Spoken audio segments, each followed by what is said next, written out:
Quiet, numbskulls, I'm broadcasting. Hello, you're listening to the podcast. So there I was. This is episode number 135.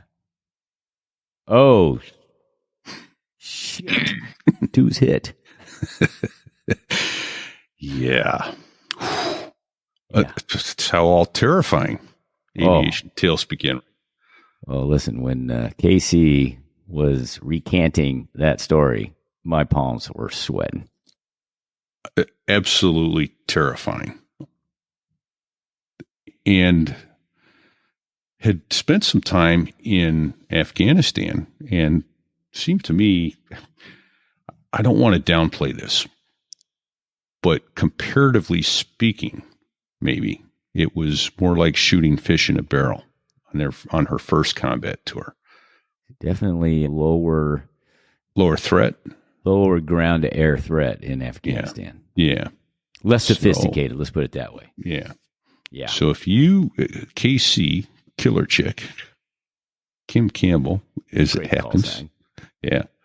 Go Google her name and look at images, and you'll see even better pictures than we've got of the A-10 that she managed to bring that crippled airplane back. Amazing. Never flew again. No, that airplane is a statue on a stick outside some general's office somewhere. Right. I forget where she said it was. But you know what? I'll have to go back and listen because she did tell us where it is. Yeah. But I forgot. Yeah. Listen to the show and find out where that airplane is sitting. You can see it. Well, what a great show. Once again, another incredible aviator giving stories. She's also one of these, I would say, motivational speakers. Well, yes, but I mean her path through, what got her to where she is it wasn't a story all by itself. Yeah, it wasn't a straight path. So fantastic stuff, and just fun to talk to her. Has been she talks about overcoming air sickness, which almost wiped her out. I'm starting to see that as a theme too. Yeah, right. Yeah, hurdles to overcome. And she's, once again, another one of these underachievers. Right. Shit. Which is the opposite of what she is, obviously.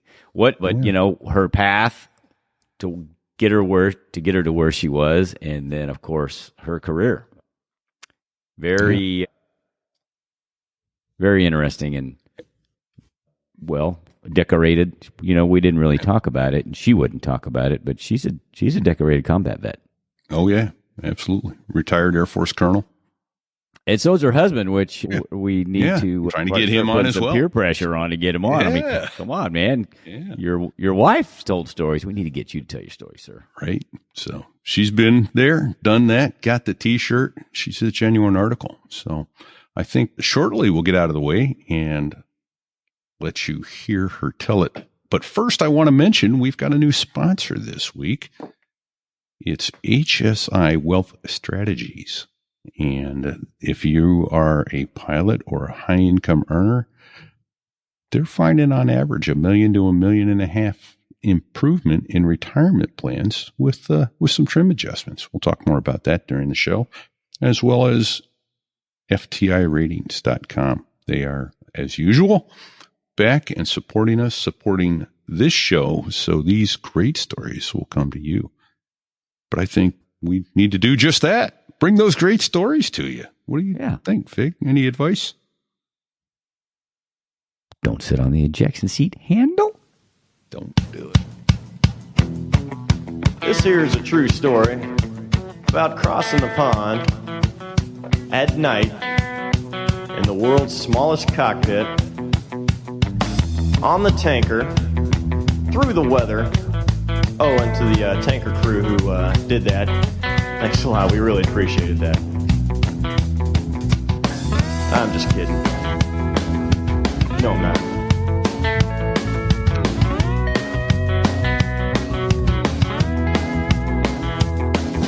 Well, there I was, crossing the pond, and you could see that I wasn't exactly fond of all the... Well, so there I was. This is back in 2003 over Baghdad.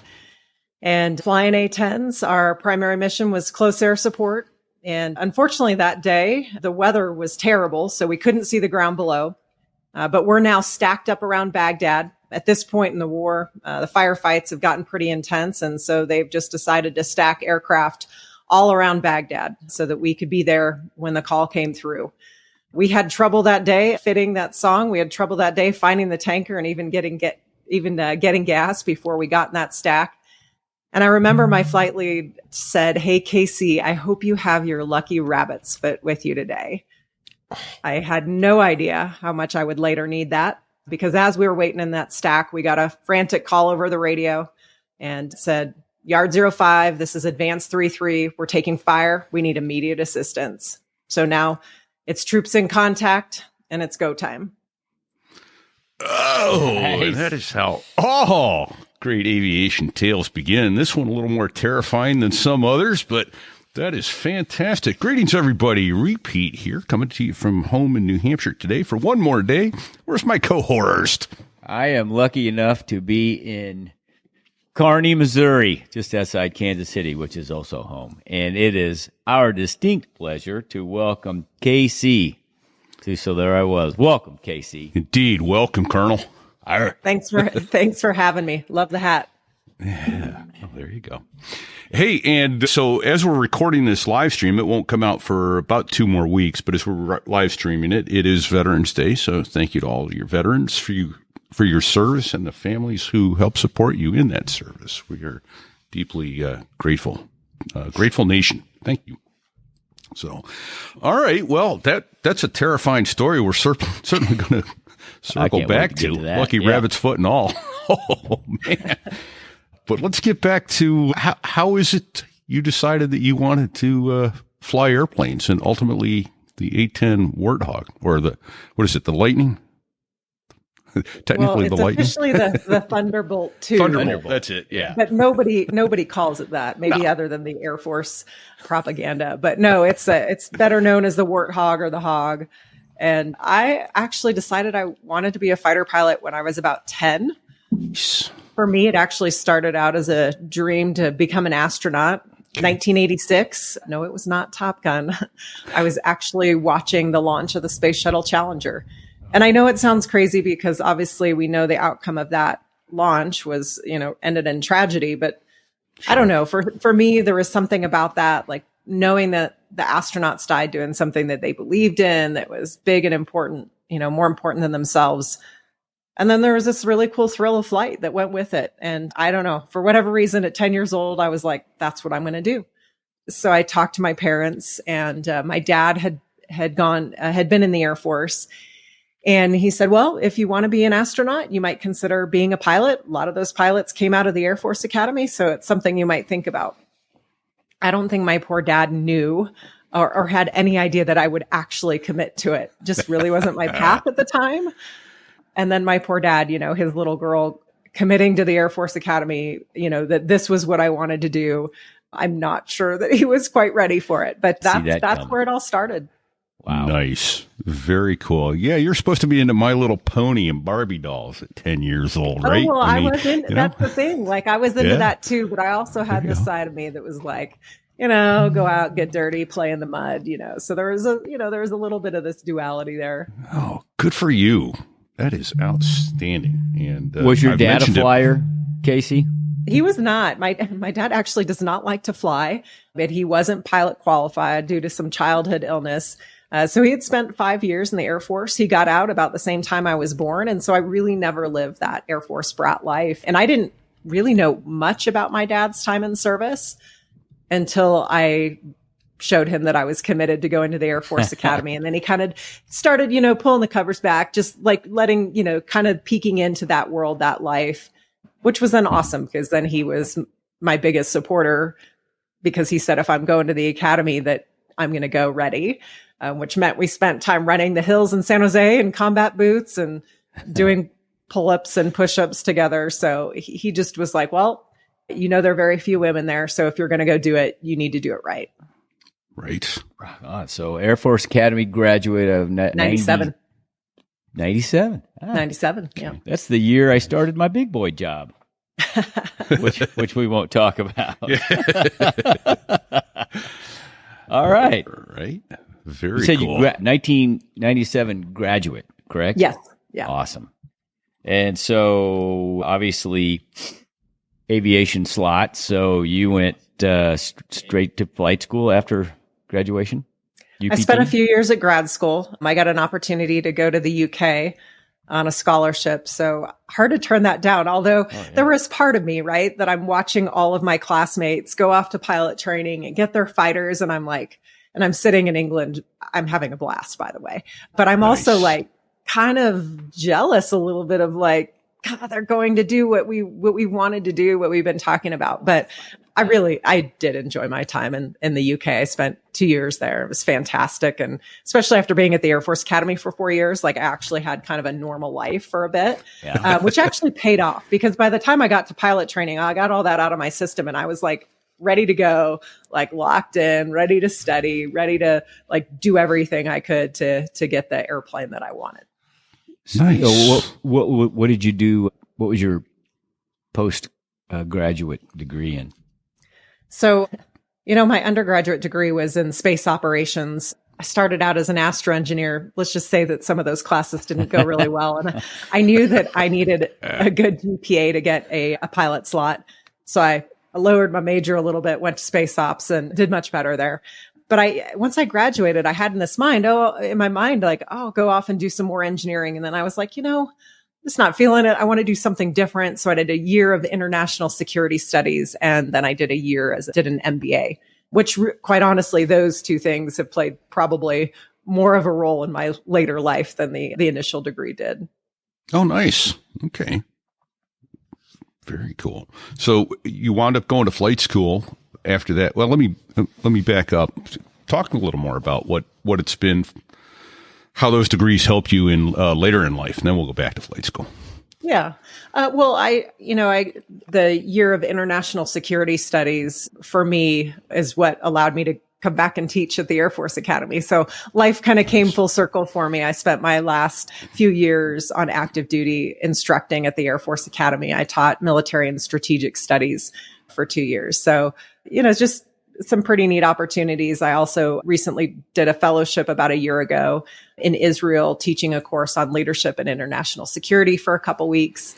So just, I think life opportunities, you never really know when you're young and you're trying to figure out what degree. And my biggest advice is like, go do something that you're interested in. Like if it's interesting to you, you're more likely to study it. It's more likely to make an impact later in your career. Right. Very cool. That's great advice. It absolutely. And I think also leads you, what a great opportunity to mentor other young ones coming up and to be someone who's been there, done that, got the t-shirt, so to speak, and give that advice. You have a lot more credibility. So that's very cool.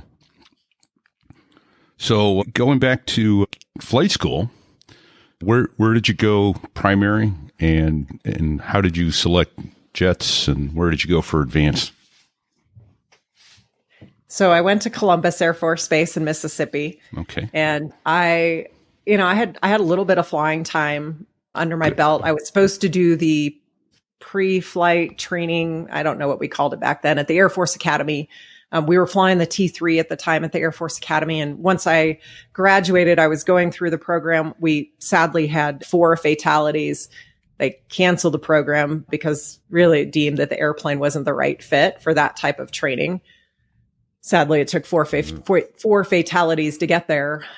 So I didn't have any time in any sort of Air Force pre-training. They ended up sending me to go get my private pilot's license before I went to flight training. So I show up at Columbus and I've only flown in essentially a Cessna.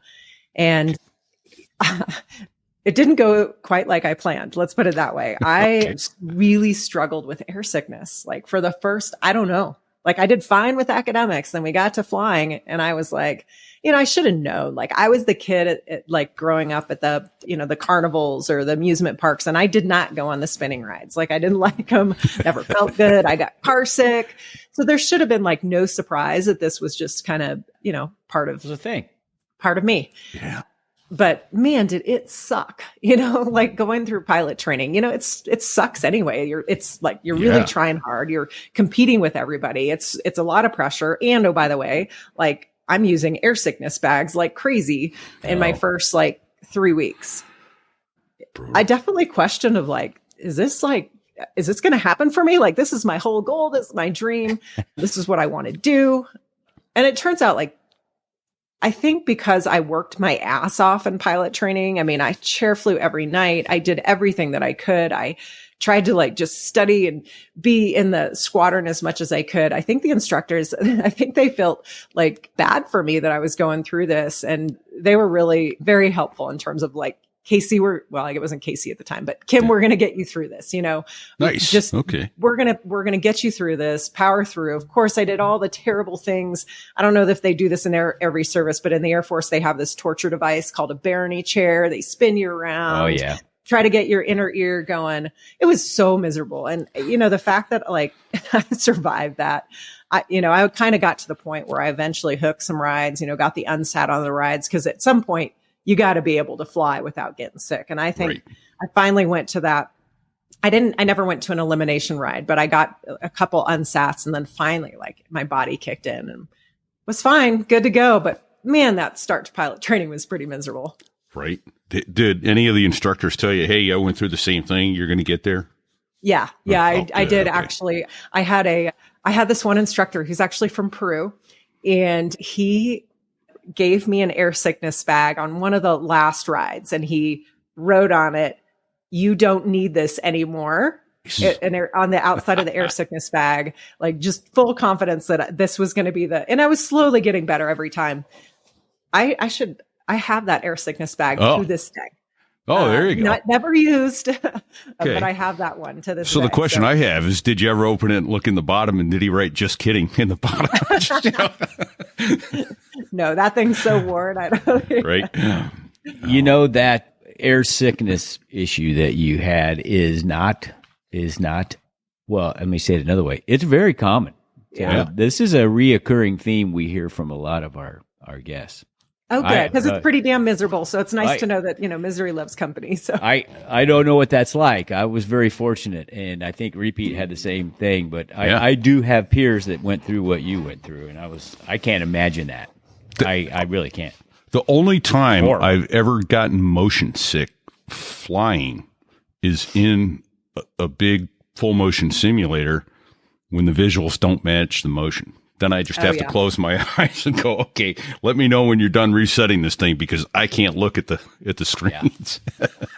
Or the centrifuge after you stop pulling G's and then everything tumbles. It's the worst. The worst. Those are things that I don't miss. Don't miss that part. Right. Yeah. It's there we go. It's a brutally physically demanding job too. I don't think people realize how especially tactical flying, I guess, not regular flying, not Cessnas and not airliners, but tactical flying is a physically demanding activity beyond what that most is people so true, right? Yeah. I can see that comment. If I was flying, and that's part of it, right? And the initial part of pilot training, they're showing you a lot of things, but if I had the stick, I was so much better, which is why throughout my career, I got many opportunities to sit in the back of an F-16, opportunities to go up, do these really cool things. And I always said no. I was like, if you let me fly from start to finish, I'm fine. But I'm not a good backseat rider. Don't want to go get a ride with the Thunderbirds or the Blues, huh? Oh, I love the idea of it, but I know it'd be totally miserable. Yeah. Well, Casey, we know how you got there, but why did you pick the A-10 over all the other platforms you had? Yeah.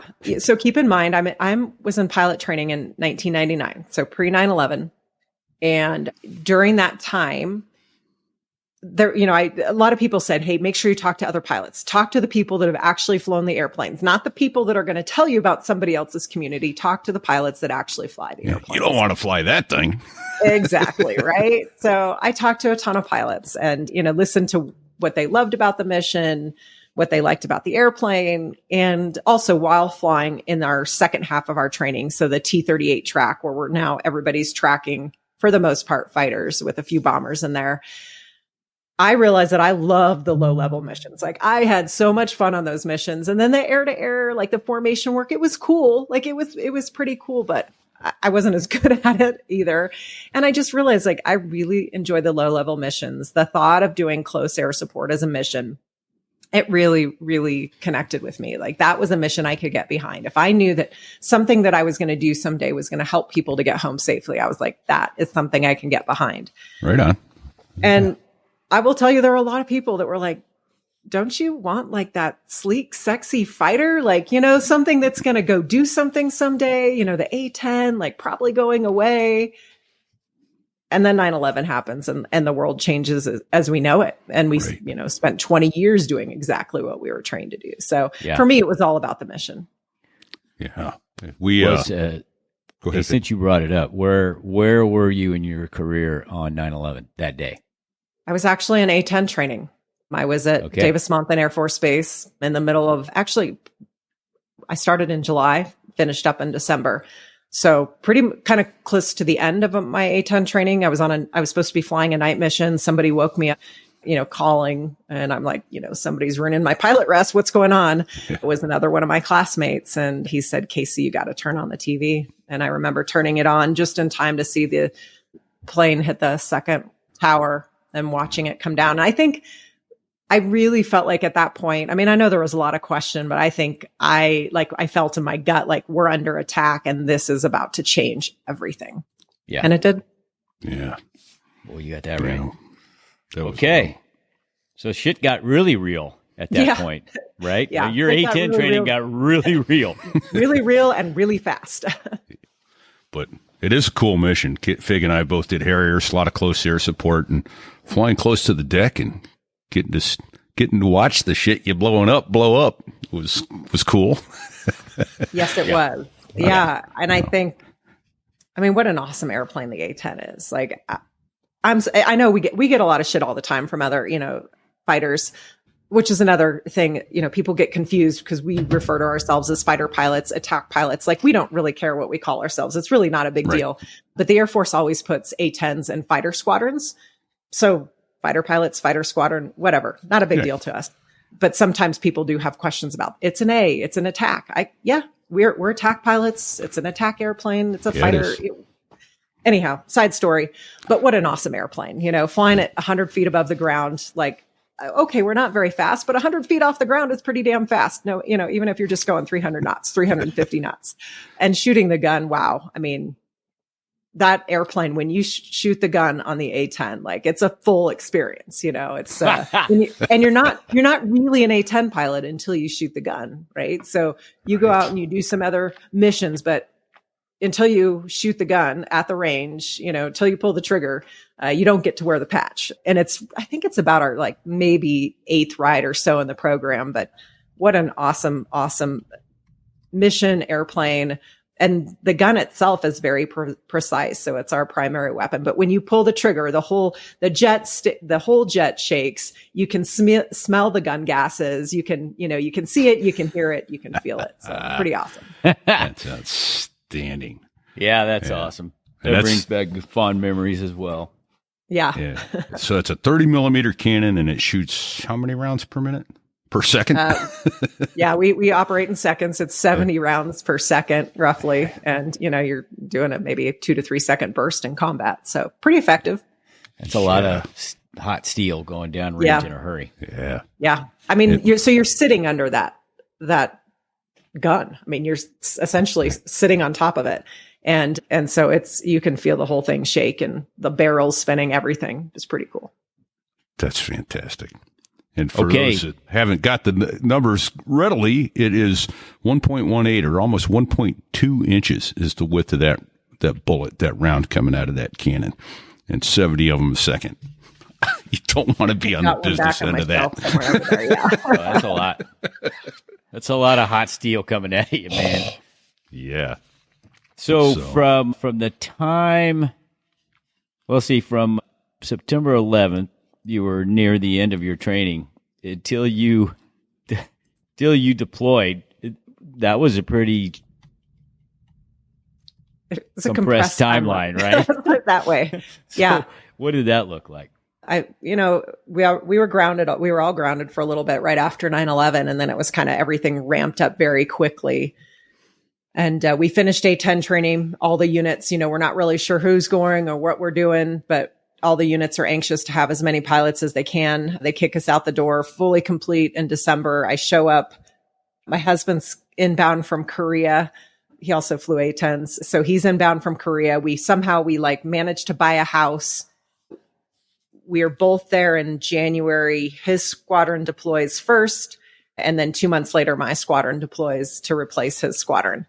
So I ended up, essentially enough time to show up at the unit, get checked out as fully mission qualified, and then get a call sign and then deploy. So, yeah, it was tight. I don't want to spend a lot of time on this, but just for my personal information, when you left the RTU or FTU or whatever the hell you guys call it, and got to your gun squadron, how much was left to get you fully mission ready? So, it's interesting. We're essentially checking people out in the RTU, FTU, so that when they show up, they're pretty much, they're ready to go. I don't remember the exact number of rides. It may have been like 10, and it's just for the unit to go, all right, you did all right. It's a couple rides in each phase, just enough to check you off, make sure you're a decent pilot, make sure the RTU did a good job with the things that they needed to do. We Repeat and I showed up in our gun squadron right as the first Gulf War kicked off.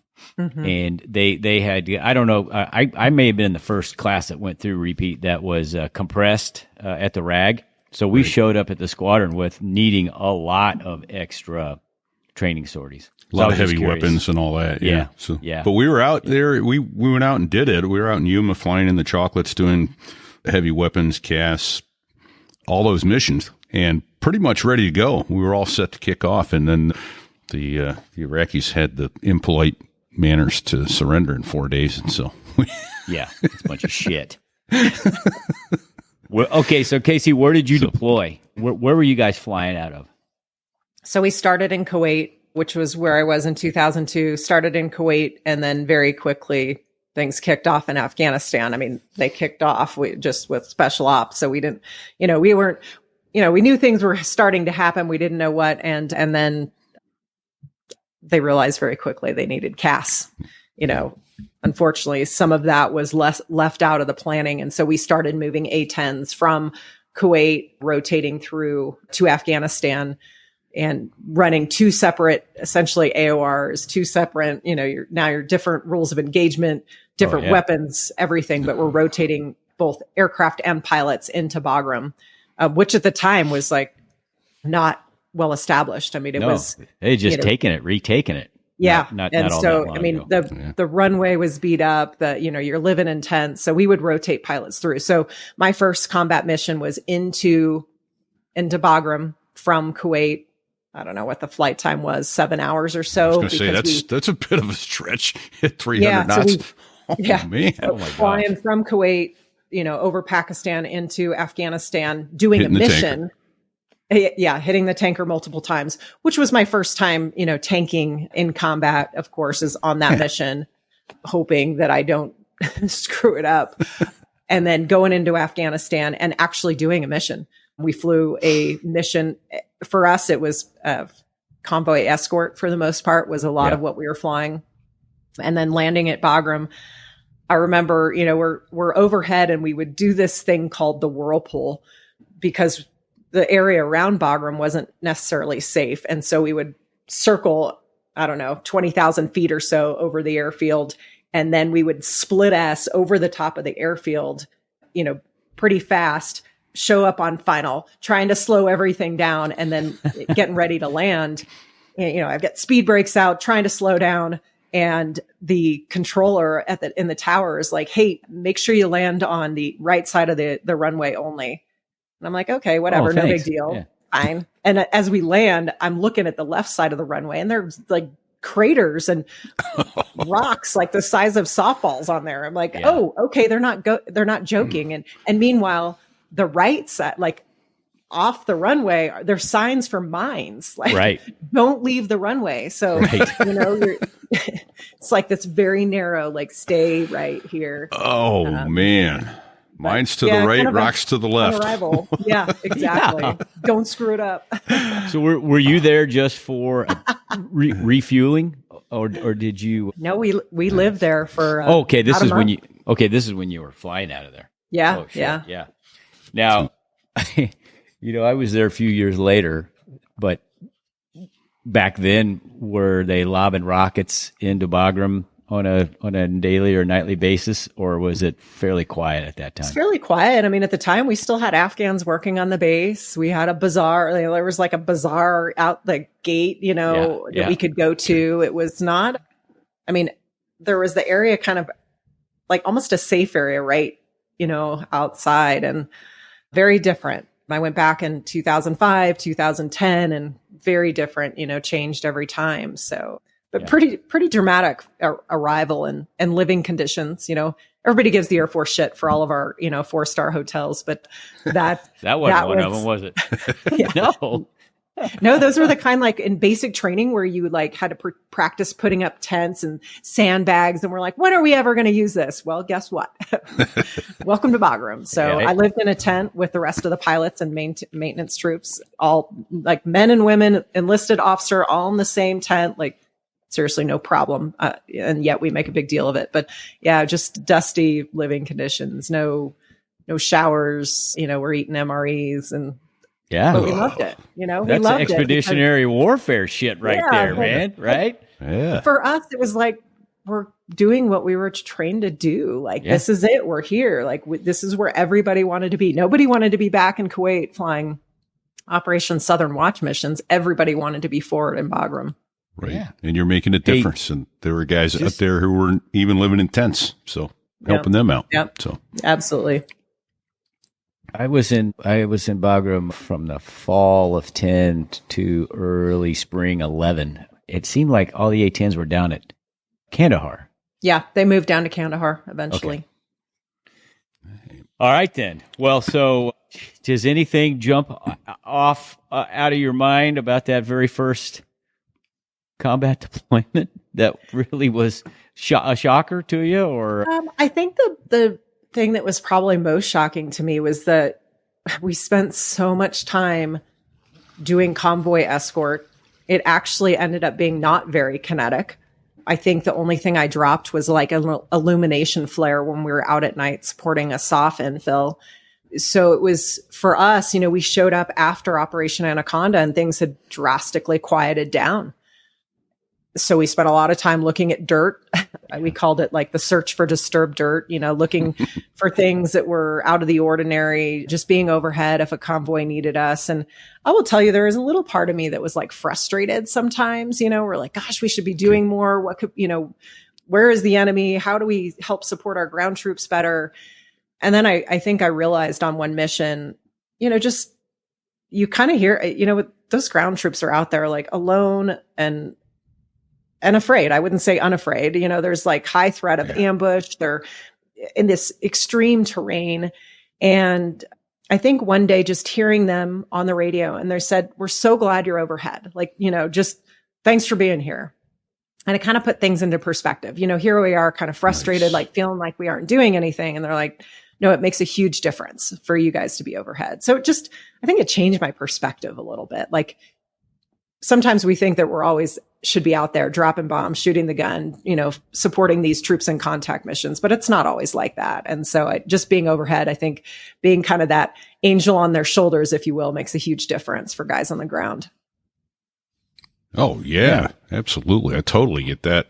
In fact, I don't remember the episode. It was somewhere in the early 90s. We had on a gent named Hal Sunt, who is a Oberlin College professor, but he wrote a book called Warthog, How the Military Reformers Birthed the A-10. But he opens with that very similar story is that, you know, this is a lifeline. That the close air support that the A-10s provide is a true lifeline to the troops on the ground. And that's why, you know, I look at this, the F-35, the F-22, fantastic airplanes, but they ain't the A-10, and I don't see that the Air Force has a plan to keep that mission as up close and personal as the A-10 is. No, sadly they don't. No. As the A-10 is highly likely on its way out. I mean, as they've closed some pretty big squadrons and more to follow. It's a little disappointing, I think. The airplane, obviously, I mean, saved my life. So I have a special place in my heart for that airplane. But I think more important is the mission. We've got to maintain the ability to do close air support. And it turns out if you don't train for it, you're not very good at it. And so that's the biggest thing for me is you got to train for it. And if the F-35 pilots aren't training for CAS, then who is? So I think right now we're looking at potentially, F-16, a new Strike Eagle, but somebody's got to train for it if you're going to be good at it. Yeah. Yeah. It's a hard mission. It is. Yeah. It difficult, physically demanding, mentally demanding, and doing it right. And the responsibility, because boy, you're really up close and personal. As I said, trying not to hurt your own troopers is your main responsibility in life. So, yeah. And all the missions that we flew, we didn't change the A-10 model, the A-10A to the A-10C until about 2008 timeframe. So all of these missions, all of these early deployments are all based on an A-10A model, which is highly effective, but we're limited in some of our technology capability as well. You just answered one of the questions that one of our Facebook watchers I saw that. Okay. Yeah. I mean, so keep in mind, we're flying in Afghanistan. We'll get to Iraq here shortly, but all those missions in Afghanistan, we're flying overhead ground troops. We have binoculars, right? Space stabilized binoculars in our cockpit, looking outside in our binoculars to see what's below. We have paper maps. Afghanistan's a huge country. So we would launch and we would have maps in these map bags that we would throw in the front of our cockpit. So just over the glare shield, so as not to be in the way. And you would know that like the left side was the west side of the country, the right side was the east side. So they give you a tasking to some area to go to, and you'd reach up, find your map, pull it out, make your marks on it.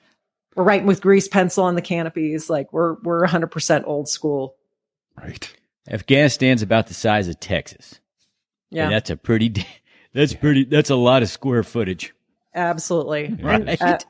And we're not very fast to get there. So, we're spending a lot of time in the air supporting these guys. At the most part, a lot of that stuff was centered around Bagram and south and to the east towards Pakistan. Wow. That's still fantastic. I love hearing this. So how long were you there in Afghanistan on that first go? Right. Well, Kuwait and Afghanistan. Yeah, that was about I think our deployments at the time were something like 3 months, crazy what we evolved, but they were about 3-month deployments. So, yeah. So I have the show notes here, a difference between Iraq deployment and Afghanistan letters home. Yeah. So we got home from Afghanistan, I guess mid-year in 2002, and they took the time to send me and my husband together, thankfully, to Squadron Officer School at Maxwell Air Force Base, Alabama. Oh, nice. And we're there in January of 2003, and the writing is on the wall. We're going to war with Iraq. We knew it was coming, and we're sitting at Squadron Officer School. So we're afraid we're going to get left behind. It turns out they got us home. My squadron was chosen to deploy, and we got to Iraq. Hey, by the way, was home. Was that Davis Monthan? Tucson? No, I'm now at Pope Air Force Base in North Carolina. Okay. So you guys were at No Hope Pope? No Hope Pope, one of my favorite assignments. All right. Yeah. Sorry to interrupt. No, that's okay. 75th Fighter Squadron out at Pope. Honestly, it is all about what you make it, right? We had such a great time at Pope, mostly because we were deployed. There was such a huge community. Anyhow, we deployed to Iraq in early 2003. So now we've, just come home from Afghanistan, very quickly spin different ROE, different weapons, different training. And we deployed to Iraq in 2003. Our squadron commander at the time, I think, recognized the difference between Afghanistan and Iraq. When we were in Afghanistan, very low threat in terms of surface to air. our biggest threat sometimes was the weather and the terrain. And this was going to be different, right? The plan was for us to do close air support over downtown Baghdad, which was surrounded by the super MES, the super missile engagement zone. Right. And AAA, like everybody had a AAA cannon in their yard, right? Yeah. Yeah. I mean, there's not really any way around it, right? You can avoid the big important stuff, but you're always going to be in the threat of some sort of AAA, small arms, man pads, like they're everywhere.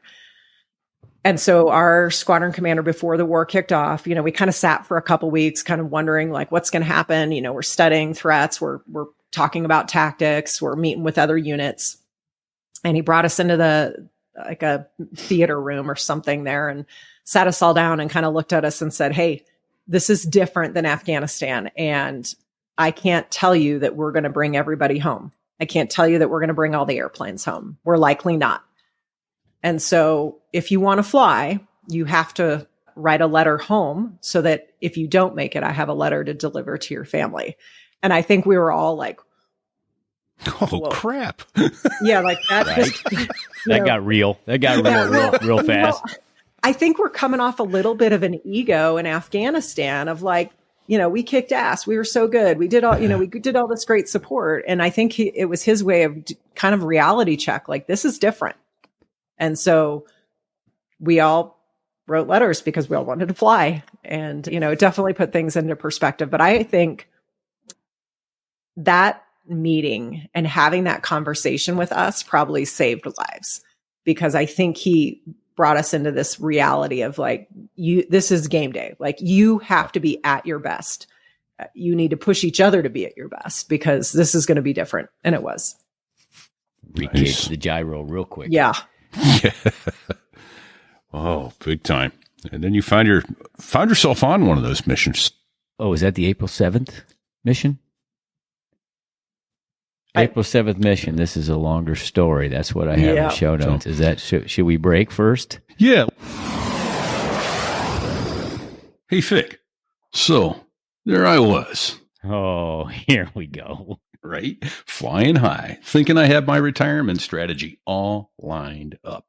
Then I learned the hard way how quickly turbulence can shake that plan up. Let's face it, folks. Planning for a retirement is a lot like flying IFR in a storm. Without the right instruments, if you're just 1 degree off course, before you know it, you're way off course. That's where HSI Wealth Strategies comes in. HSI, which stands for Horizontal Situation Indicator, that's the trusty gauge in your cockpit that keeps you on course, just like their team keeps you on course for a secure retirement. And the folks at HSI know a thing or two about the cockpit. These aren't your average wealth advisors. They're also pilots, just like us. Air Guard and civil aviators who don't just fly the line, they now guide the bottom line. Plus, they're seasoned at working with airline professionals, high net worth individuals, and business owners to ensure financial plans that can withstand any headwind. Absolutely. And they know the ins and outs of the airline retirement plans like nobody else. From maximizing your accumulation while you're earning those high altitude salaries to minimizing your tax liabilities when it's time to pull back on the throttle. Because let's face it, taxes and inflation are like headwinds working against your glide path to a smooth retirement. And don't fall into the trap of conventional wisdom when it comes to retirement planning. That kind of advice is like asking someone who's never flown to land the plane for you. We, as pilots, have unique challenges, and HSI gets that. They know how to help you avoid a hard landing on your financial future. And let's talk about the golden rule of pilot retirement. Hey, Fig, how does a pilot make $1 million in his retirement account? Well, he starts with $2 million and manages it himself for 6 months. Bingo. And sadly, I've seen that happen. Oh, dude. So true. That's why you've got to get a team in your corner who actually knows what they're doing. And with HSI, you're not only getting financial advisors, you're getting fellow pilots who still fly, who know exactly what it's like to be in your seat. HSI can save you serious money. On average, they're finding their clients $1 million to $1.5 million just by making a few course corrections. Imagine what a little trim and rudder input could do for your retirement account. So whether you're in the thick of your earning years are just about ready to enjoy your time in the jump seat, HSI Wealth Strategies has your six. Don't wait until you're ready to make your approach to realize you're off course. Give HSI a call and see how much they can help you save. Because, folks, when it comes to retirement, you only get one approach. Make sure it's on glide path. To get your extra million or so in retirement, email robert.walling@nm.com.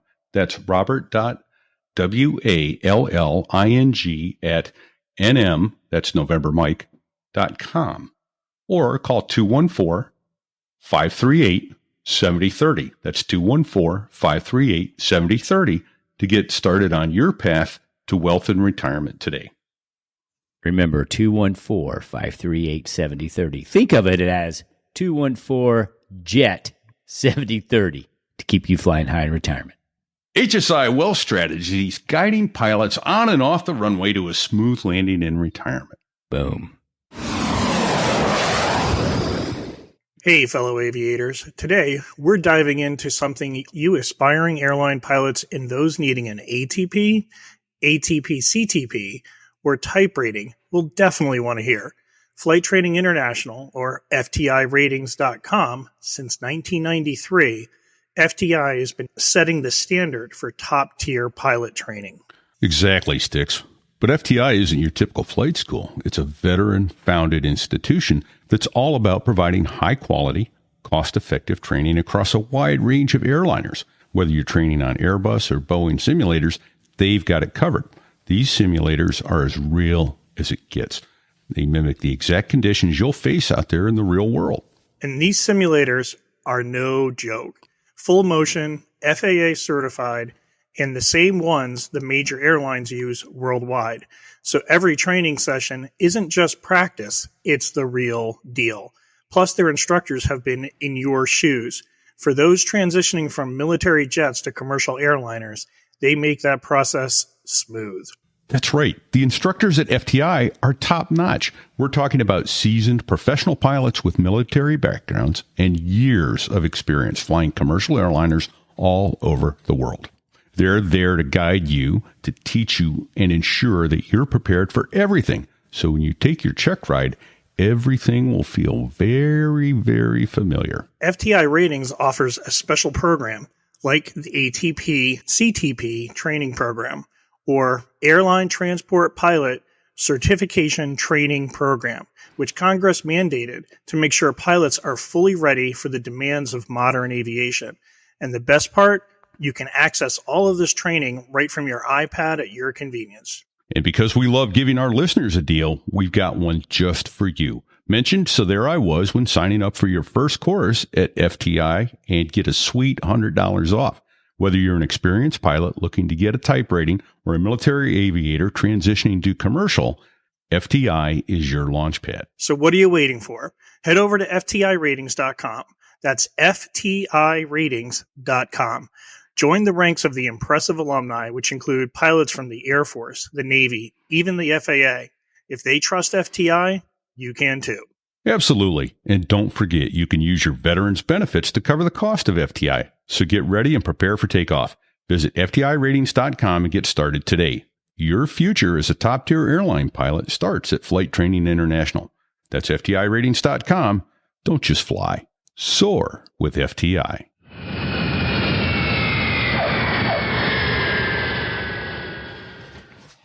Outstanding. Thank you, FTI, for continuing to support this show and bring all these fantastic people that we are getting to meet and interview. And man, what a thrill, huh, Fig? I can't wait to hear more. Yeah, this is fun. We're thrilled to have you, Casey. This is cool.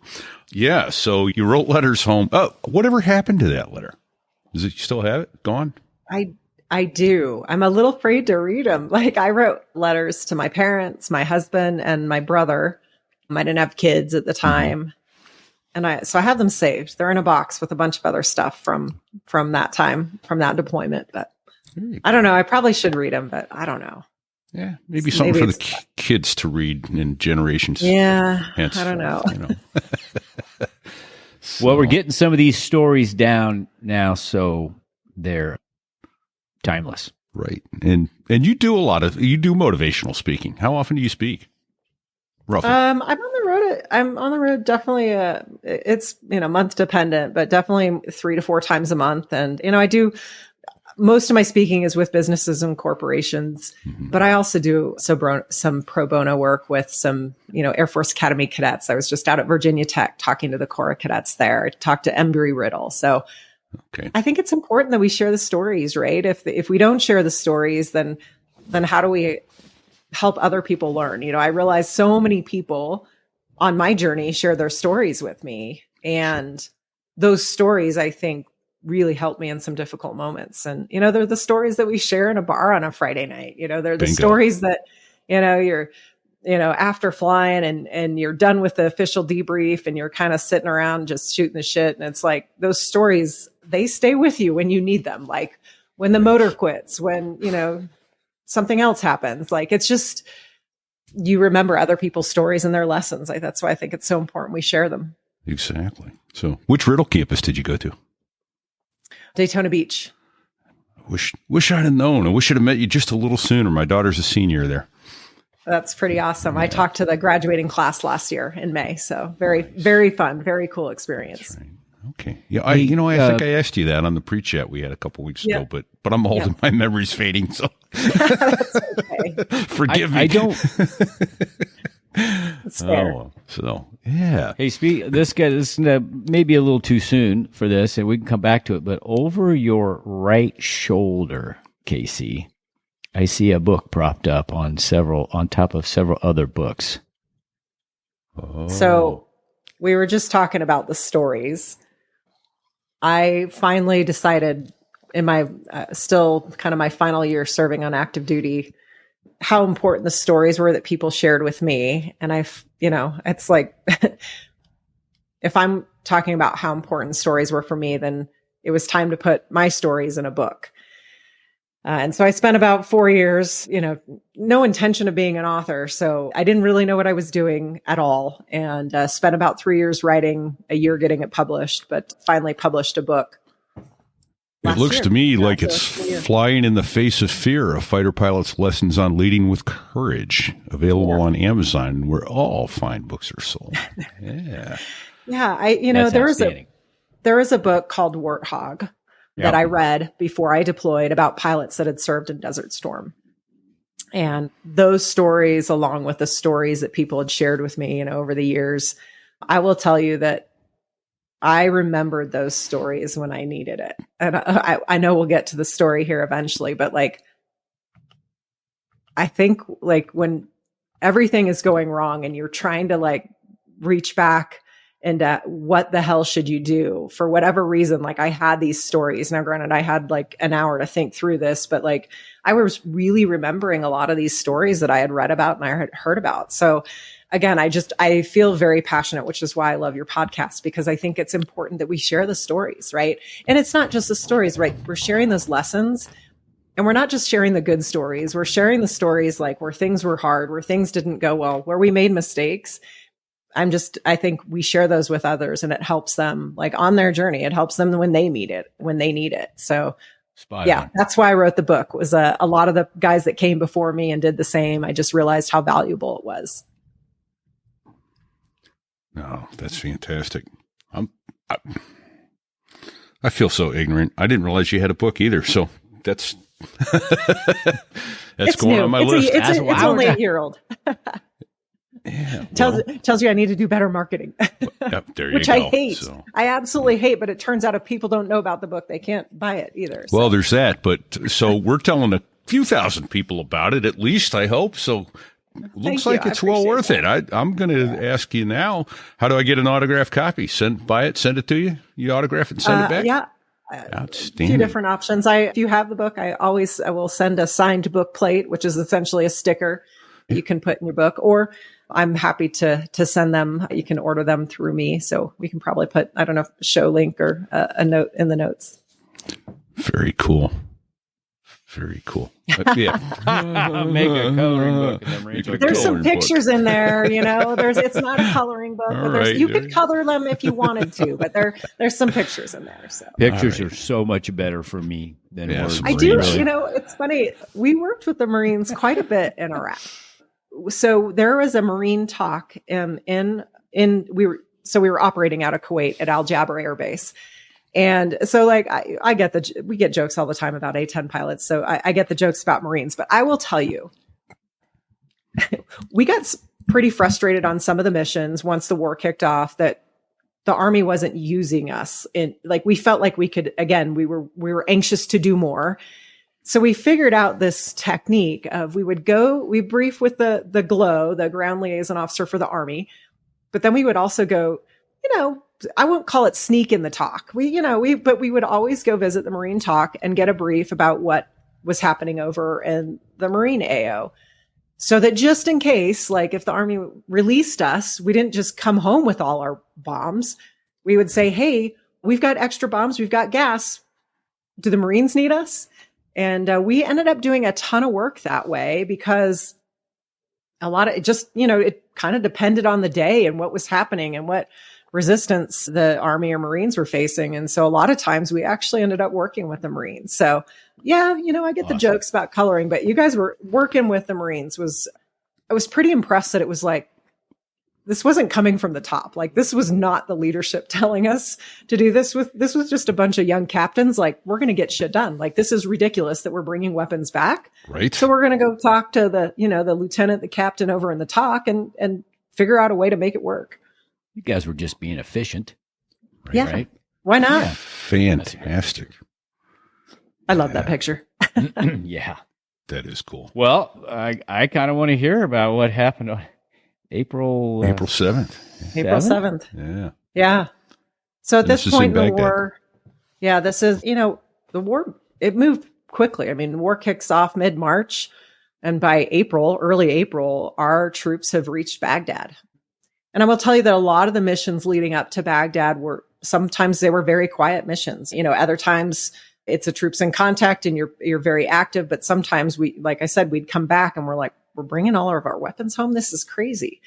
But now that essentially the war has reached Baghdad proper, things have changed dramatically. And, they stack us up all around Baghdad at this point. So now we're taking off from Kuwait. We're flying up to Baghdad. We're air refueling, and then we just wait. And you have no idea what your tasking will be. You're just waiting. And so on April 7th, this was exactly what we were doing, kind of waiting in that stack. Again, weather's terrible. Can't see the ground below. We don't have any of the weapons that we do when we have in the A-10C. Like, we got to be below the weather. And, we honestly thought we weren't going to do anything that day. It was just the weather there was not going to be a way that we could get in there. And then we get this call, right? We get the call that our guys are taking fire. They need immediate assistance, and everything changes, right? We're going to find a way to get in there. Yeah. And the ground controller describes the situation on the ground for us. We can't see the ground below, but we've got our maps, our paper maps, right? Still paper maps out. And he says, our troops are on the west side of the Tigris River. They're hunkered down. They're awaiting resupply. Our ground troops move so fast to Baghdad that the supply chain is not keeping up. So they're hunkered down. They're awaiting resupply. And meanwhile, the Iraqi Republican Guard has found them.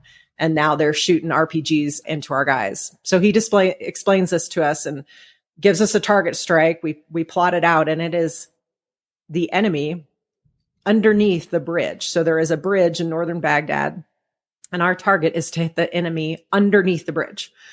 So we know to do this, we're going to have to use some sort of forward firing gun rockets to be able to get at an angle underneath the bridge. And this is all we know. This is all we can see at this point. And we proceed directly over to the target area. It's actually not far away from where our stack is. And I remember my flight lead, he's like, you ready, Casey? And, I'm like, 2, of course I'm going to be ready. He says wedge shooters guns, which is our formation and the role we're going to play. And so he says, all right, I'm going first. And I just watch him kind of roll inverted. He just essentially does a split S down below the weather, finds this little hole in the clouds and is gone. And now it's like, here's me up above the clouds all by myself over Baghdad. And like, what now? And he says, all right, Casey, you can come down below the weather. Gives me a little bit of description of what I should find. Thankfully, good guys, west side of the Tigris River, bad guys, east side of the Tigris River. It's about as clear, as definitive as you can get, which is not always the case. So really nice. And he says, all right, come down below the weather. So I find the hole in the clouds, and I'm like, what the hell is going to happen when I get down there? I have in this vision, and I get down below the weather and I can instantly see this firefight. I mean, we are low. I can see flashes and smoke and tracers going back and forth across the river. I mean, it's honestly completely surreal, because this is like everything we talk about. It's always what we're training for and practicing for. And then I like to see it. I mean, it was just, I don't even know how to explain it. It was just so surreal to like, this is the moment. This is everything that you train for in this moment. And right about then, it's like, okay, now get to work. And my flight lead is already rolling in north to south. I've picked him up. I'm trying to pull in on trail on him so that I can shoot right after him. He goes north to south with guns underneath the bridge. And immediately the JTAC, we called them ground facts at the time, he says, not effective. And he tells me to abort. So the direction that we're coming in from north to south isn't going to work. So now we have to come in from south to north. We're going to come off west over the friendlies, but now we're pretty damn predictable in from the south off to the west. And so we decide 2 passes, that's it. We're done. We'll climb up. We'll get our energy back. We'll reassess, get back in. So we do 2 passes. We do a pass of guns and then a pass of rockets. And my last pass, I don't know. To this day, I can visualize it. I also have a video of it, so that probably helps. But I can see just this bridge over northern Baghdad. Like, it's downtown Baghdad. Like, people are just driving across this bridge. Like, there is a war going on, and yet there's still cars going across this bridge. Unreal, right? Unreal. Yeah, and we're also, we don't want to take out the bridge because our troops actually need the bridge to cross the river. So I remember just kind of fine tuning my aim point right underneath that bridge, hit the weapons release button, 7 rockets, rippling 7 high explosive rockets down on the enemy.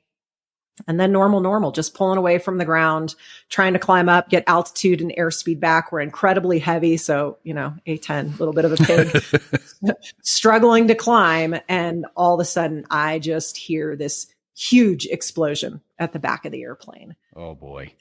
There's no doubt in my mind. Like, I know immediately what has happened. And, I'm hit. Like, the jet immediately just dumps over, and I can see Baghdad below.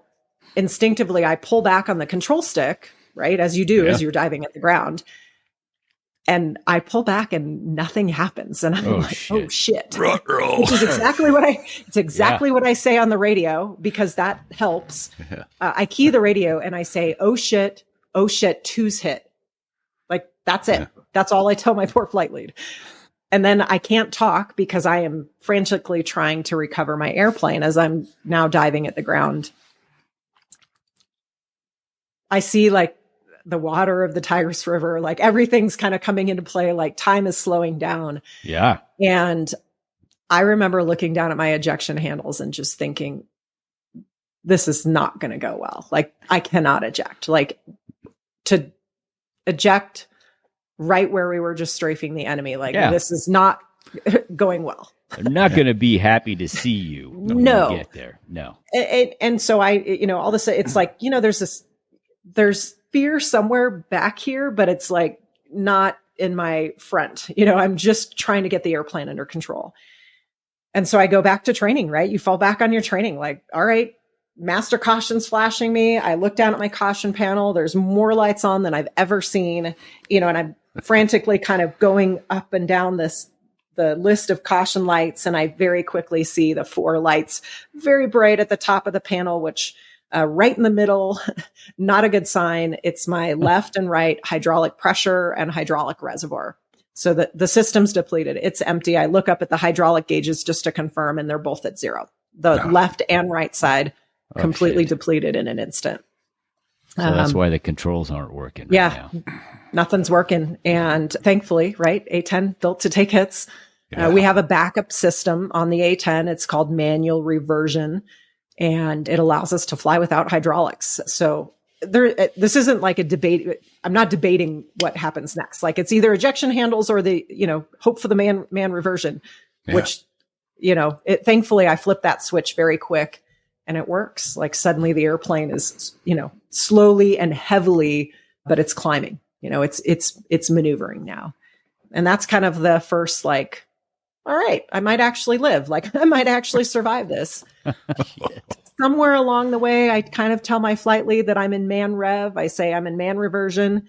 And I think in that moment, like, he knows that I'm hit. That's all I've told him. And now I say I'm in man reversion, and he's like, oh shit, like, this isn't just a little bit hit. This is a lot hit. But thank God for wingman, right? He was my squadron commander, and I was a young wingman, right? So we're paired with a very experienced flight lead. He happens to be my squadron commander. Ton of experience, flew in Desert Storm. And he, to this day, like, his words somehow made it through all the noise, all the pressure of everything that's happening in the cockpit. And he's very direct with me. And he says, bring it west, because he thinks if I have to eject, at least now I'm floating down over the friendlies. I mean, by some miracle. So he's telling me to bring it west. He also tells me to emergency jettison everything off the airplane because I'm struggling to climb. And he tells me to put out more chaff and flare because they're still shooting at us. I mean, when you talk about like a wingman and saying the right things, he absolutely did. So now the airplane's flying, and finally trying to like gather my thoughts at this point and like, okay, take a deep breath. Now what? Right. Wow. Indeed. Yeah. Holy smokes. Oh, yeah. So I didn't, what's crazy is I couldn't see this damage. We have mirrors in our cockpit, but I can't, it's at the back of the airplane. So I can't see it. So the first time I know about this is we eventually make our way kind of above the weather and out of immediate danger in Baghdad. And this is the battle damage check. Essentially, flight lead pulls up next to me. He's like, Casey, it doesn't look so good. Yeah. Hey, Bagel, would you put those back up for a minute, please? We're at 103 on the video if you want to go watch the video on YouTube or Rumble or Facebook. Yeah, it looks like it. So it looks to me like there was small arms fire as well as shrapnel. It was shrapnel. Yeah, it's shrapnel. Or is it shrapnel? Okay. What the intel troops believe is that missile hit that back horizontal stabilizer. You can see that the big hole that's about the size of a football. It hit there and then sent shrapnel into the fuselage and tail section. Our hydraulic lines are separated throughout the airplane. That part that you see there with all the damage, that's the narrowest part of the airplane. And so the hydraulic lines do come together there. I eventually got to go look inside the airplane, and there was I think the right side was completely sheared. The hydraulic line was completely sheared from shrapnel. Okay. And then the left one had a hole big enough that it depleted the system instantly. So, wow. I don't know. Lucky hit on their part, lucky on mine. I don't know. Hard to say, but it's a testament to the airplane, right? Like, it kept flying. I mean, it's just.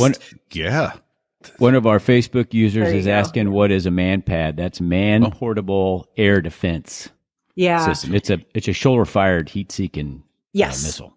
Right? Yeah. And they believe, without going into any of the technical classified details here, that it was not a man pad, that it was a surface to air missile based on where the missile hit and the size of the hole, also the size of the damage. And we found some of the shrapnel in the airplane. We found a screw. So there were a few things that helped us identify the type of surface to air missile. Oh, wow. Okay. So it might have been radar. That's impressive. Yeah, that is impressive. They were essentially tracking us. I mean, we were low, right? So we put ourselves at increased risk because our troops on the ground needed it. We're hanging out underneath, clouds. So now we're highlighted and we're predictable because we can only come in from the south. I mean, it just is what it is. And which is why we decided 2 passes, and then we're done. We'll climb up, we'll reassess. But the reality is when the troops on the ground need it, right, we're going to go do everything that we can. I mean, that was the second pass. Your second pass. That was my second pass. That was where we were. Yeah. So there had been 4 planes through there, right? I mean, you were the fourth pass. So you were getting predictable. Darn it. Yep. Yeah. So, hindsight, right? 1 pass too many, but. Okay. Let's back up just a second, Casey. Yeah. So you salvoed a rocket pod at the targets. Was it effective? Did you ever get BDAs? I know. I was so pissed, right, that I got hit. I was like mad. I was like, seriously, like, we're here doing what we're supposed to do. So this is another funny thing. The nerve of those people to shoot at you. That's bullshit. I know, right? I'm working here, people. Can't you see this? My flight lead radios down to the ground controller and is like, "Hey, my number 2 man's hit. We're out of here." And the shock and his, like, they clearly didn't see it. So he was like, "Good luck." Like, poor guy. Oh, like, shit. I don't think I met him years later, but he did not know what to say. But, now, like, so we're over Baghdad. Like, I got an hour to fly this airplane home now. Like, it's heavy. It is very difficult to fly. Will it trim at all? Yeah, that was the next question. Can you trim the pressures off, or are you double fisting this thing? I had I had some pitch trim, but yes, I am actually flying with both hands. Again, one of the other stories that I had read about from Desert Storm, it's heavy and I don't want to be exhausted when it comes time to potentially try to land the airplane. So I'm flying right hand on the stick, left hand on the stick, both hands. I'm using my knees to kind of give myself a break. And trying to figure out what, like, the right airspeed to fly it at where it's comfortable. But the deal is we don't actually train in this backup system much. We do it once during our initial training. It's like our 5th ride in the program. And we go out, we fly in manual reversion, and we're like, this sucks. Don't ever want to do that. And then flip it back, good enough. Yeah. And then I flew it for an hour. The other piece is we never train to land it.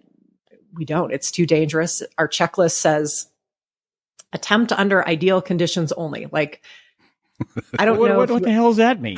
Exactly. Like, okay, well, you just took some hits. You have no hydraulics. There's never ideal, right? Yeah. So I wasn't really sure how this was going to play out. I wasn't sure if my flight lead was just going to tell me what to do or if I was going to have to make the decision. And I don't know, after we got out of Baghdad, after we did the battle damage check, he was like, "All right, Casey, you need to start thinking, are you going to stay with the jet or jump out?" And I was like, oh shit, he's giving me the choice. And he says, it's a single seat fighter. Like, it's your decision. I got your back, whatever you decide, but it's your decision, which was awesome, right? Like that he allowed me to do that, but also like terrifying because now I actually have to make a decision. Well, there's so many things that can go wrong in an ejection. Yes. Right? I mean, that's not a guarantee. No, it's not. I mean, whoa, you're really rolling the dice. The other thing that was weighing on my mind a little bit is that I signed a waiver early on in my career. I don't even remember, but I essentially, the minimum weight for ejection seat, there's like a minimum and then there's like the super minimum. So there's one minimum that if you're below the weight for the ejection seat, then you sign a waiver. And then there's the minimum where you can't weight less than or you can't fly it. But I essentially signed the waiver saying, I acknowledge the increased risk for flailing injuries if I eject. And of course I'm going to sign it. Like I want to fly the airplane. So whatever, sign it. Little did I know that would weigh on my mind a little bit in making this decision to either eject or land. But I had an hour to fly the airplane. Like after an hour, I was like, I think I can do this. I felt very comfortable with the way it was flying. I have an awesome flight lead, now wingman, with me. And turns out the winds back at our home base were also straight down the runway, which was that Salim? Ali Al Salim? Yeah. Well, sorry. No, it was Al Jaber. Al Jaber. Okay. Yeah. Okay. So you lost your hydraulics. Do I recall the A-10 has like self-sealing fuel tanks? Did your fuel tanks take any hits?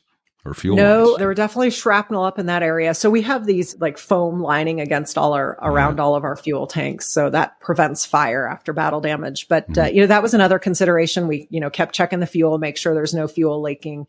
We bypassed Talil Air Base, which we had taken over at the time, which was central Iraq-ish. We bypassed that. We decided not to land there. These are the questions or conversations that we're having. I mean, we're like, well, there's no hospital there. There's no ambulance that will, if you crash on landing, there's only one fire truck. So I think we should bypass that and go back to Jabber. I mean, these are the kind of conversations we're having. Right. Because we don't know what's going to happen. Those are real. Those are real conversations. Yeah, real. An hour is a very long time to contemplate, like, are you going to live or are you going to die? Like, are you, do I land? Do I not? I felt like it's a life or death decision. Like I could make the wrong choice here, and like you said, I didn't feel like ejection is hands off to the people that make our ejection seats. I wasn't concerned about it not working. I knew it would work, but there's also risk. And so there's just, there's no good decision here. Like neither of them are good. I don't like either of them, but I have to choose something. Right. But it's a long time to think. And I really, I really tried to stay focused. We did 1,000 emergency checklists, probably more than we needed to, just to kind of stay focused. And I did, those pull out your pocket checklist and mind. did every one of them because you had to. Well, I needed most of them. I mean, no hydraulics, right? The gear don't come down. You don't have flaps. You don't have speed brakes. You don't have brakes. So it's all these alternate procedures that I'm trying to familiarize myself with, hoping that everything works. Terrifying. So did it fly much different once you got the gear down? Did it put a increased pressure? Actually, I kind of felt like once I slowed down and got everything configured again with all these emergency systems, it felt stable to me. Like all of a sudden I was like, okay, it gave me reassurance that I could go forward with landing it. Like I just felt like, okay, I've flown it for an hour. I kind of get a feel for it. We've crossed into friendly territory now. We do the controllability check. We get the gear down. I'm kind of, it's flying stable-ish, like as best as it could be. Guys talk about flying in man rev as like driving a dump truck or a semi truck without power steering. Like I can't really, I don't know what that feels like, but I do know that it was a very heavy stick flying it back, and 300 miles is an hour flight time in an A-10. Wow. Well, obviously you made it back. Yeah. Because I saw a picture of the airplane. It looked like it was sitting on its gear, shot to shit. Yeah. The landing, everything, honestly, it went surprisingly well. I mean, coming back into that final approach, I listened to the audio of the mission about a year ago. And I was surprised at how confident I sounded, like whether I was just totally covering up and, trying to sound good, but I sounded very confident when I made my decision to land it, and everything was fine. Everything looked good. Everything was normal. I was on the speed that I wanted to be at. The intent is that you essentially do a power on landing, not something we do in the Air Force, but power on landing to maintain power in manual reversion. If you pull the power back, the nose dumps. Sure. Obviously not good when you're close to the ground. So that power on landing. And right as I got just in the crossing that landing threshold, and it does say this in the checklist that with ground effect, it can create some problems. And I thought the airplane was going to flip over on its back. It just did this quick roll to the left. Ooh. And it was like that heart stopping moment of like, oh shit, did I make the wrong decision? All while I'm yanking the stick back and everything's like leveling out. But it's that one heart stopping moment of like, what the? Yeah. Like I had in my mind that, we have a 0-0 seat. I can eject I can change my mind all the way down, even on the ground. I can change my mind. Can't change my mind if I'm inverted. Yeah. I mean, I could, but not going to go well again. So, right.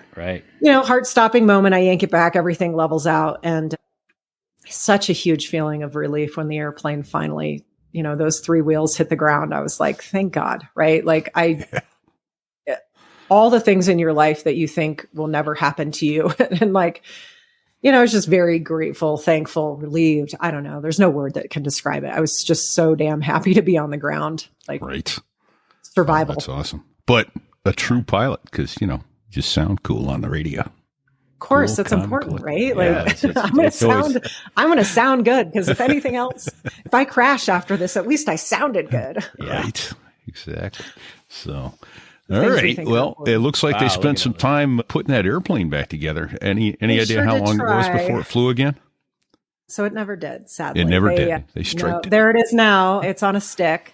Oh my gosh. A-10 on a stick. Seymour Johnson Air Force Base. Okay. They tried. They really tried hard to fix it. Turns out there were over like 600 holes in it.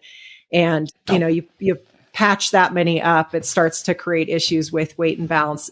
Add to the fact that we're moving all of our airplanes out of Kuwait and into Talil to operate out of there. And there just wasn't enough time. So sadly, they chopped it up in pieces, big pieces, but pieces nonetheless. But not before maintenance took every single part they could out of that airplane, including the ejection seat, the gun, everything they could to use as spare parts.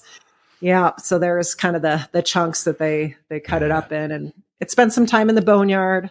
Okay. Spent some time out at New Jersey at Northrop Grumman to do some testing.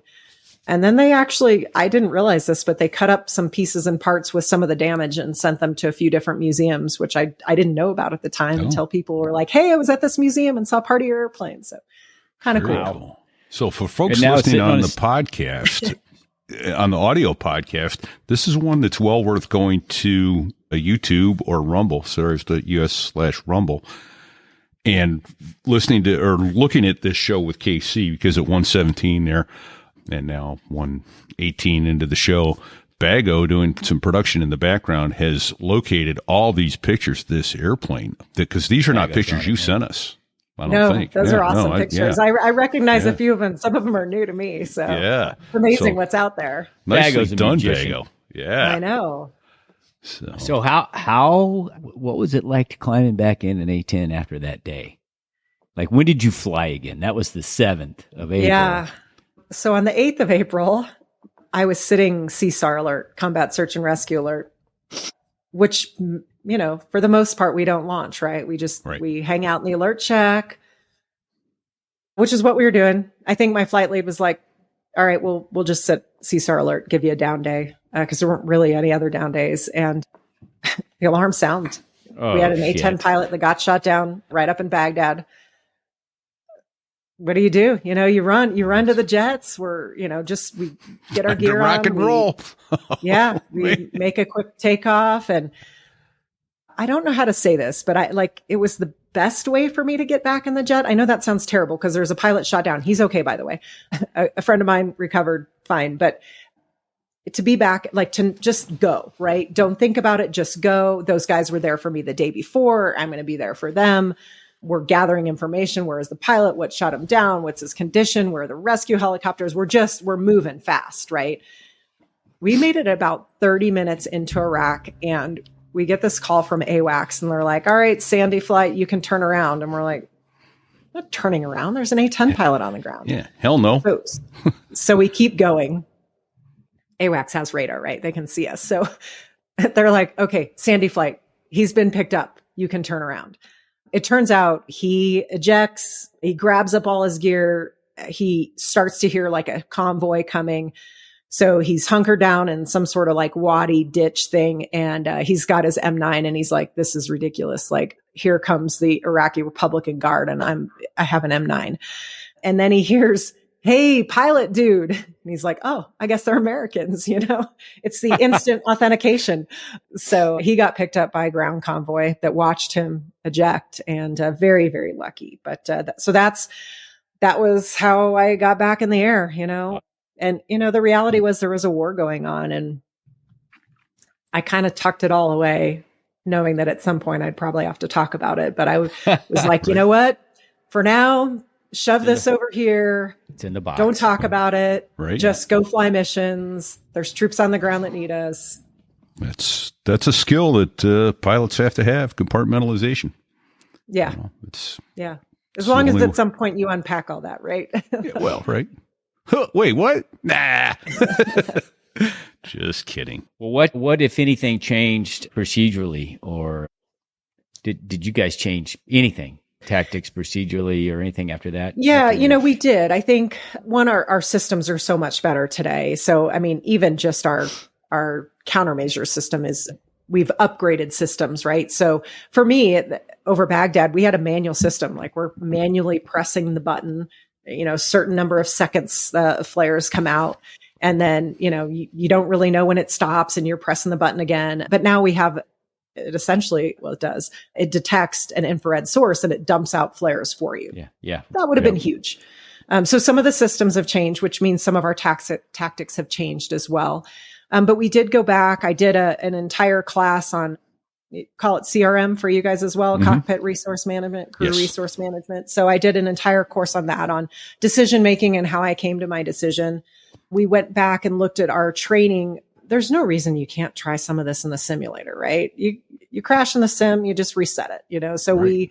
There's an option. We used to say, we'd practice getting hit in the airplane in the simulator. And then we'd be like, all right, now I'm going to eject and give the jet back to the taxpayers. If we were in manual reversion, that's just what it was. And now it's like, well, why not try it? If you crash, you crash. And now you know how hard it is, or give yourself some confidence that you potentially could do it. So we did, look at that a little bit, but it's too dangerous. There's no reason to actually try landing in manual reversion and training. It's not worth the risk. Right. That's the beauty of simulators, right? I mean, yep, absolutely. You can try all that. Reminds me of a quick one that everyone's, I hope you're all pilot fans.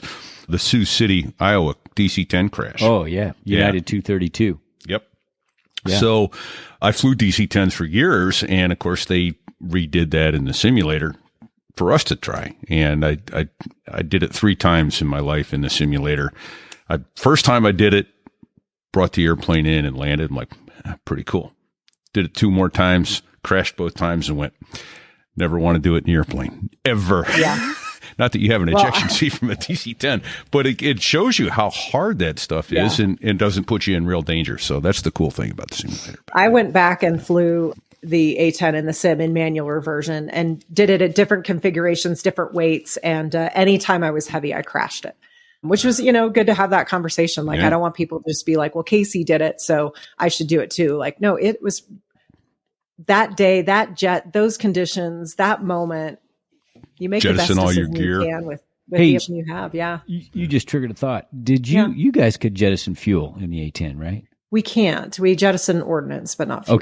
Okay. So jettison fuel wasn't going to be an option. No, and actually, I didn't have much left at this point. I had enough to get back, but probably about the right amount in terms of what we needed to do.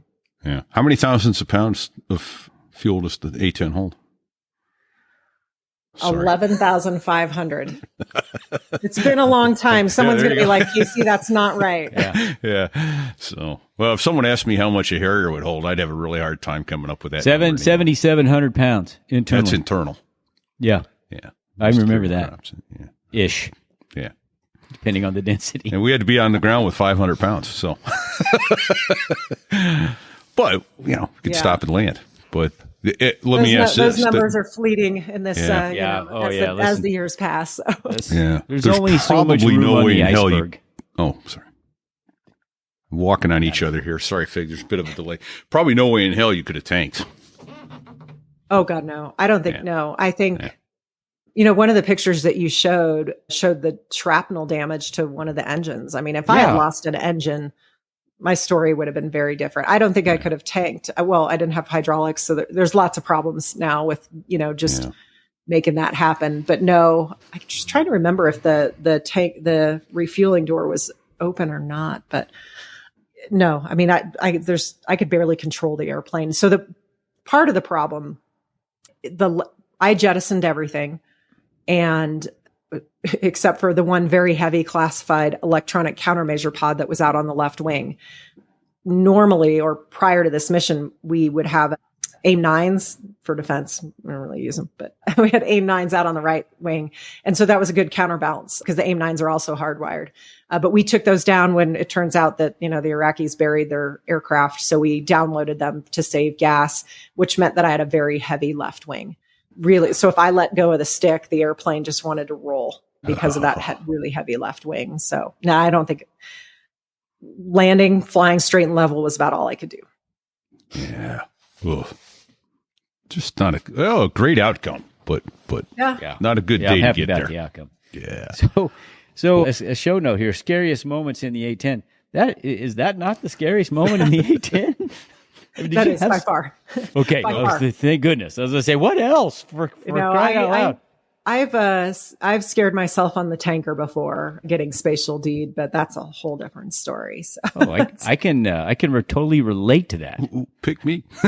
Yeah, who hasn't, right? Oh my gosh, that's so antithetical to what you're doing. You actually, you fly formation all the time. That's cool. That's relatively easy, but then to actually make contact with another object in the air is a little disconcerting the first few times. At night, when it's dark and the tanker's got no lights on because we're all lights out and we're using night vision goggles and there's clouds. It's just, That might be my least favorite thing to do in the airplane is air refuel.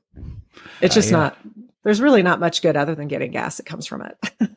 I always heard guys talk about getting the leans or they, hand on the shoulder feeling, and I always thought that's weak. Those guys are weak.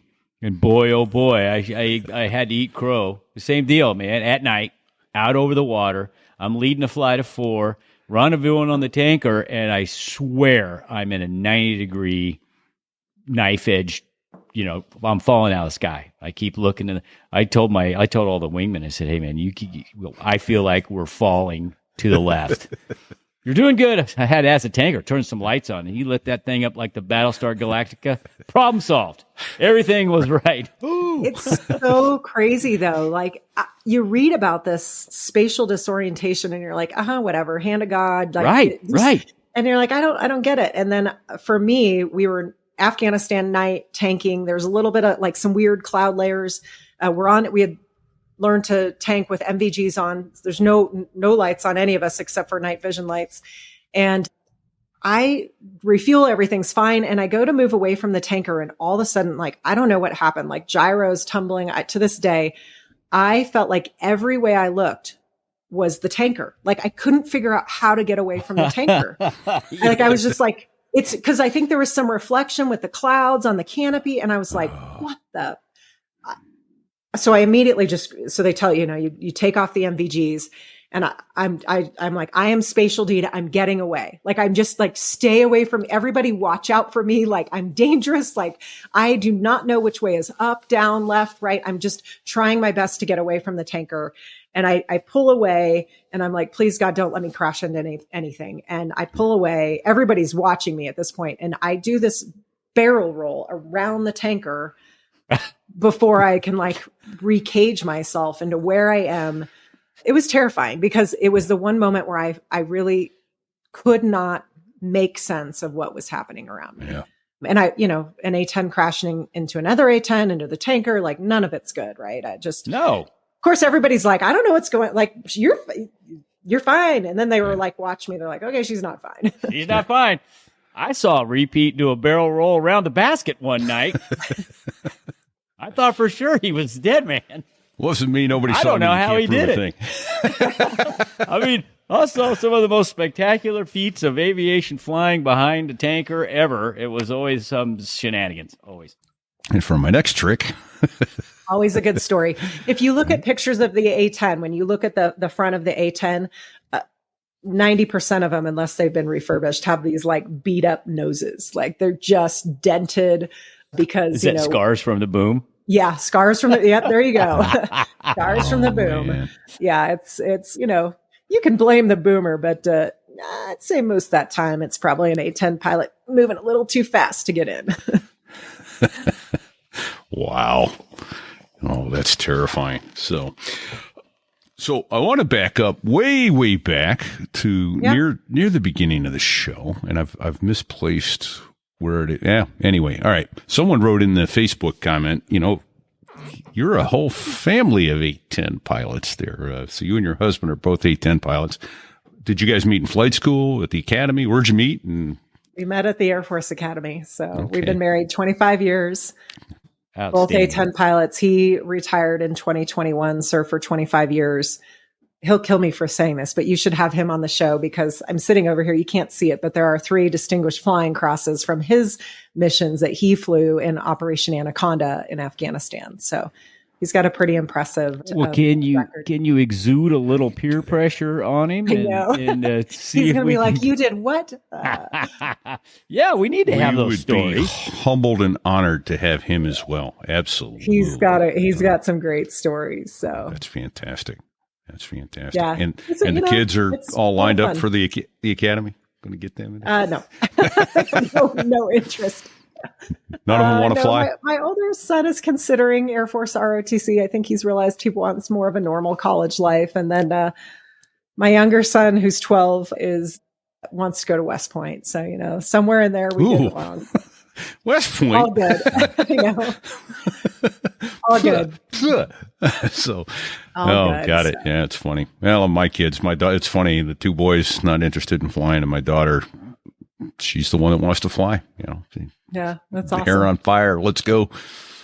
I love it. It's outstanding. Yeah. And so for her sake, I'm grateful to folks like you who pushed the last of the glass ceiling out of the way and made it just another normal thing that people do because, I think it is more normal. I think, for me, I was always the only woman in almost all my squadrons, here and there would be maybe two of us, but, the reality is like the guys in my squadron just cared that I was credible and capable in the airplane. And I think, proving that early in combat certainly helped me, but they're my brothers. I love them. I like the guys from that first deployment. Like we're still in touch today. In fact, we all just got together last night, a bunch of us A-10 crew. So it's such a community. It's such a sense of camaraderie. I would say, since it is Veterans Day, I think about like the things that I miss from my time in service. And it's definitely like the people that I served with, there's such a bond, especially when you go through combat together and go through hard times. And I love the picture that you're showing now because those are all my classmates from the class of 97 at the Air Force Academy. And at the same 5 of us in the same squadron that's in at Bagram. Oh, that's great. So cool. Like, yeah, it's just what an awesome group of brothers and a few sisters too. So, but yeah, much more normal now to have more women in fighter squadrons. So.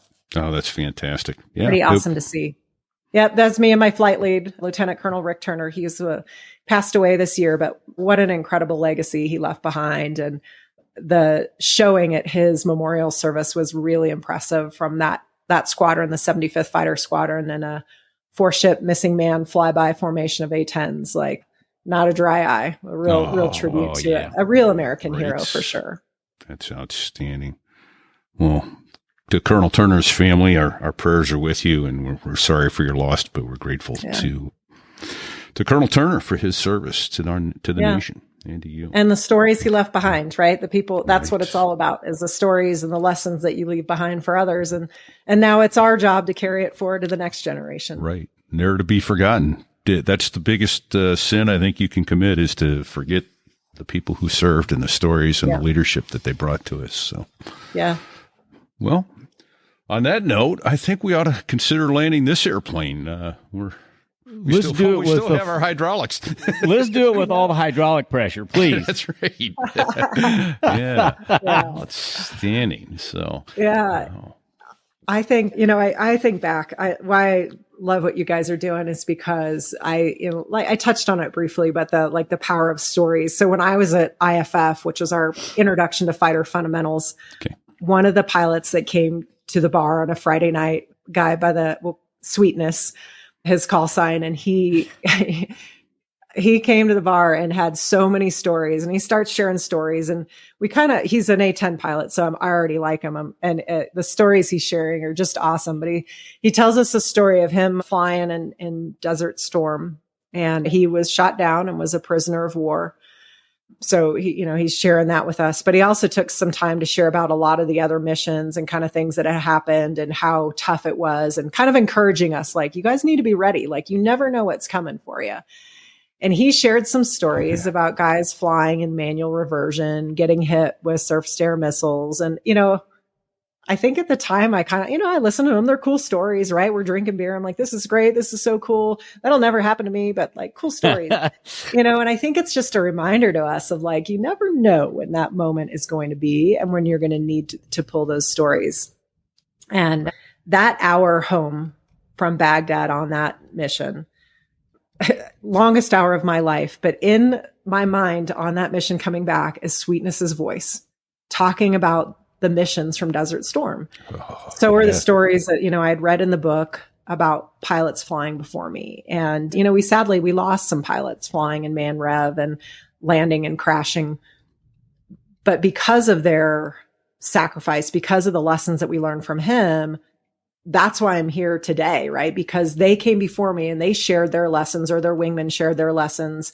And so we know about the things that worked and what didn't. And I honestly really think that those voices over Baghdad, like their stories, their lessons, that's what allowed me to come home safe, is because of the guys that came before me. And so that's why I think it is important that we share the stories. That's why we give this. So there I was. Yeah, it's fun in a bar on a Friday night, but you never know whose life you're going to impact by sharing the story. So I appreciate what you do. I appreciate the sharing of stories. I think it's so much fun. And especially for those of us that are out of the service now and don't get to go to the bar on a Friday night and get to hear all these stories again. It's a fun way to reflect and listen to other services stories and other pilots. So I appreciate it. It's a lot of fun.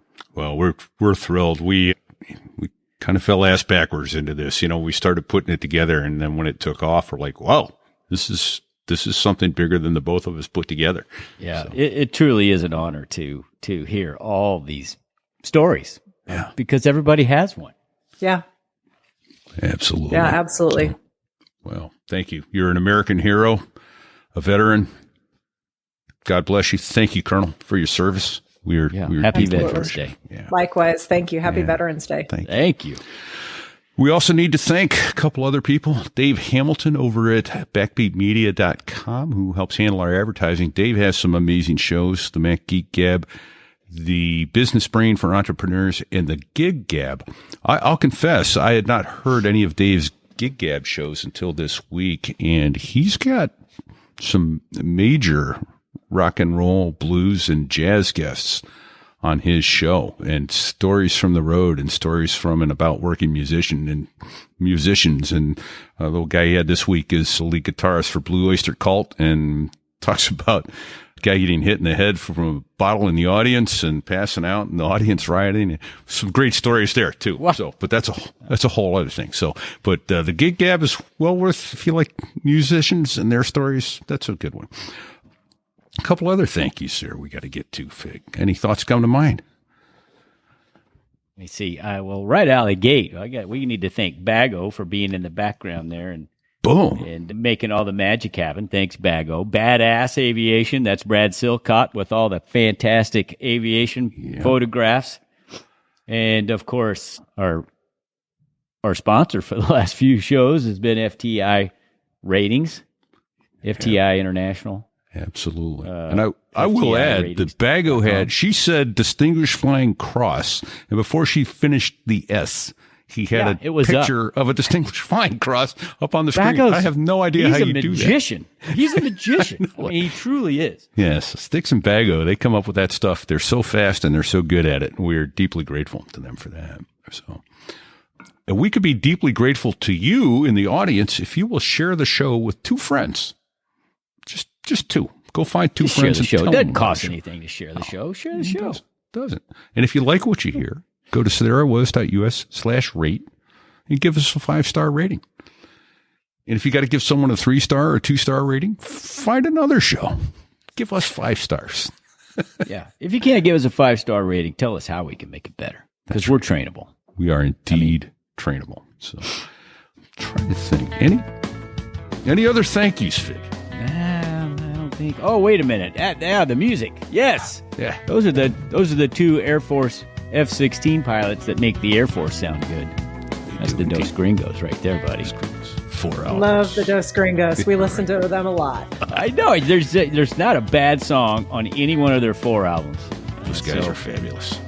And they're spot on. Most of their songs are spot on. They are.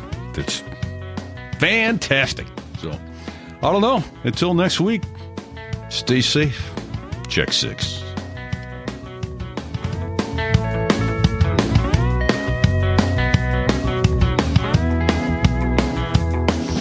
Well, there I was, crossing the pond, and you could see that I wasn't exactly fond of all the shit I was wearing on that day.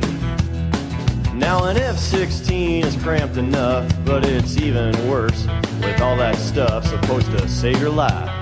But we knew there was no way. 'Cause when you're going down the North Atlantic, man, it's over. Fig, what he said makes me sad. You heard him. He said it's over. Fat, drunk, and stupid is no way to go through life, son. And we are out.